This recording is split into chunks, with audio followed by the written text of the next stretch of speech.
বদকারের জানটা এমন ভাবে কবজ করা হয়, আল্লাহ রাব্বুল আলামিন বলবেন যে যা যা মালাকুল মাউত, মৃত্যুর ফেরেশতা যা ওই বান্দার কাছে যা।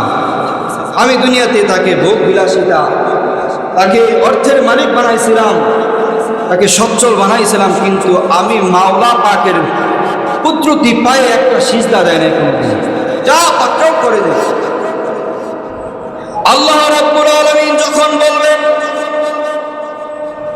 ওই নাফরমান বান্দারে নিয়ে, নাফরমান বান্দারে আমি দুনিয়াতে এত নাজ নিয়ামত দিয়েছিলাম, দুনিয়ার নাজ নিয়ামতে তাকে ডুবায় রাখছিলাম, কিন্তু কোনোদিন আমি আল্লাহ রাব্বুল আলামিনের কুদরতি পায়ে একটা সিজদা দেয় নাই।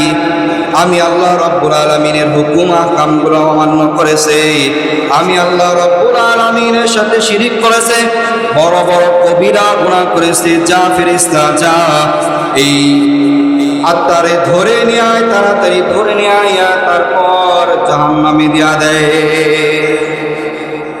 যখন হুকুম করবে মালাকুল মাউত, হাদিসের ভিতরে আসে জাহান্নামে চলে যাবে, জাহান্নামে যায় আগুনের গুর্জ নিবেন, হাতুড়ির মতো আগুনের গুর্জ নিবেন, নিয়া ওই মালাকুল মাউতের কাছে চলে আসবে।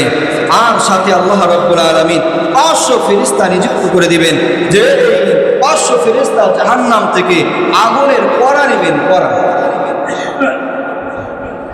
আগুনের কড়া নিয়া ওই বান্দা, ওই বদকার নাফরমান বান্দার কাছে আসবে।